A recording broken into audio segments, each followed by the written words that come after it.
आज हम CDP के एक नए टॉपिक लेव वाइकोत्स्की के बारे में पढ़ेंगे और इससे जुड़ी हुई जितनी भी पॉइंट टू पॉइंट क्वेश्चन आते हैं उन सभी के बारे में डिस्कस करेंगे। तो अंत तक देखते रहिए, बने रहिए हमारे साथ। ठीक है। लेव वाइकोत्स्की ये क्या थे? अगर इनके बारे में पूछा जाए तो ये क्या थी? सामाजिक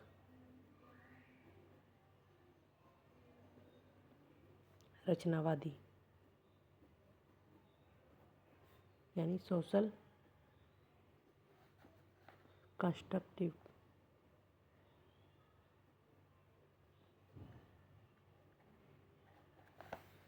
ठीक है। इन्होंने एक ZPD के बारे में बात की थी। ZPD का सिद्धांत दिया था इन्होंने, जिसका मतलब होता है जोन ऑफ प्रॉक्सिमल डेवलपमेंट। ठीक है, जिसका मतलब होता है जोन ऑफ प्रॉक्सिमल डेवलपमेंट। ठीक है। इसके बाद अगर पेपर में आए कि इन्होंने किसके बारे में बात की कि वाइगोत्स्की ने, तो आंसर होगा कि ZPD के बारे में। अब पूछा जाए कि ये कौन थे, तो ये क्या थे? सामाजिक रचनावादी। ठीक है। इनका मानना था कि जो बच्चे हैं वो अपने ज्ञान का निर्माण कैसे करते हैं? बच्चे ज्ञान का निर्माण कैसे करते हैं? वो समाज में रहकर। ठीक है। इनका मानना था कि बच्चे को कुछ मत करो, आप बच्चे को, छोटे बच्चे को समाज में छोड़ दो। ठीक है, वो अपने आप देखेगा और अपने आप सीख जाएगा। ठीक है। तो बच्चे जो अपने ज्ञान का निर्माण कैसे करते हैं? समाज में रहकर। ठीक है। इनका मानना था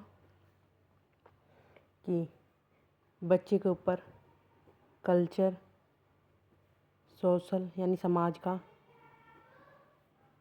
और इंटरेक्शन यानी बच्चा अगर समाज में रहेगा तो इंटरेक्शन करेगा, बातचीत करेगा, अंतरक्रिया करेगा। नेचर का बहुत ज़्यादा प्रभाव पड़ता है। ठीक है, बहुत ज़्यादा इफ़ेक्ट पड़ता है। ठीक है। इनका मानना था कि जो कस्टम्स होते हैं हमारे, कस्टम्स, बिलीव्स, मान्यताएं, धर्म, रूल रेगुलेशन, इन सभी चीज़ों का बहुत ज़्यादा प्रभाव पड़ता है बच्चे पर। और किसका प्रभाव पड़ता है? लैंग्वेज का। लैंग्वेज भी तो समाज का ही पार्ट होता है। समाज में रह के तो सीखता है।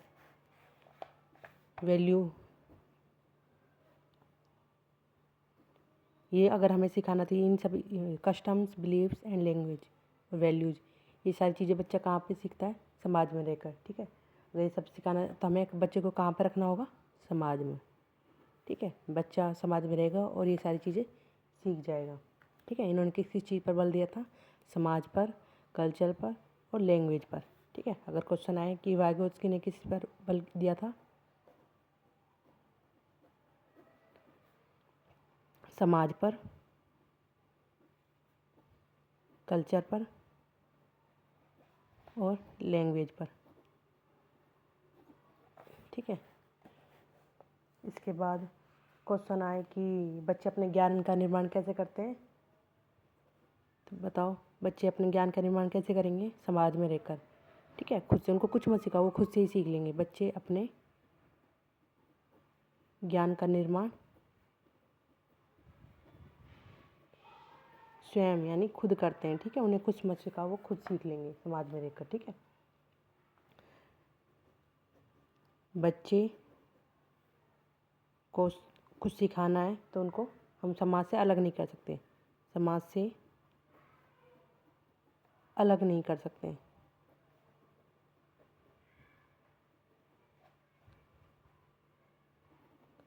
अलग नहीं कर सकते। ठीक है। बच्चे अपने संज्ञान से सब कुछ चीज़ें सीख जाते हैं। अपने किसी चीज़ के बारे में, किसी भी मतलब कुछ भी देखते हैं तो वो अपने संज्ञान, अपनी समझ का इस्तेमाल करते हैं और वो समाज में रहकर खुद से अपने ज्ञान का निर्माण करते हैं। ठीक है।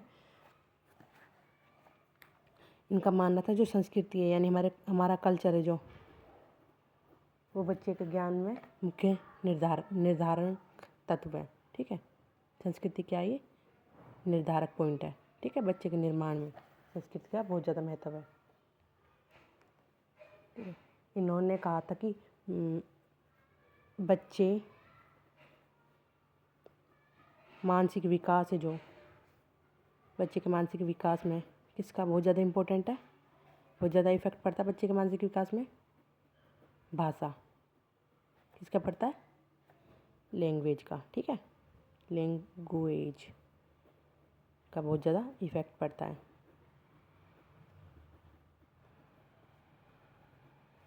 ठीक है।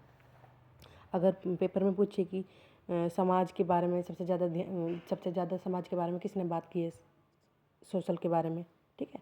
समाज, संस्कृति, कल्चर के बारे में, या मतलब जब आँख बंद करके अगर कहीं भी पेपर में सोशल आए वर्ड, सोशल यानी समाज, या कल्चर आए, ठीक है, तो वाइगोत्स्की को टिक कर देना, ठीक है।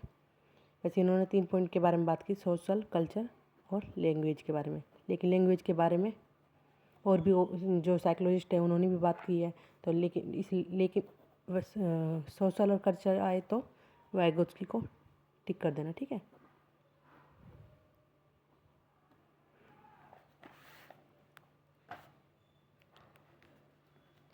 इसके बाद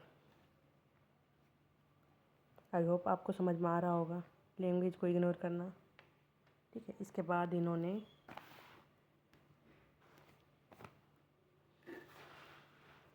तीन तरह की भाषा बताई है।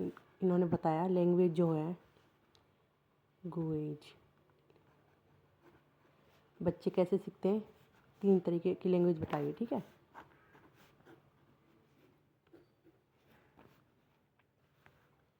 फर्स्ट बताई थी प्राइवेट स्पीच, ठीक है। सेकंड इनर स्पीच, नाम से पता चल रहा होगा इनर स्पीच, ठीक है, ऐसे लिख रही हूँ, इसी से अंदाज़ा लगा लेना, ठीक है। थर्ड जो है वो क्या है, सोशल, ठीक है। प्राइवेट स्पीच, इसमें जो बच्चा है वो क्या करता है, इसको हम हिंदी में निजवाच, निज वाक, ठीक है, निज वाक कहेंगे इसको हम अंतःवाक, ठीक है, अंतःवाक। ये सामाजिक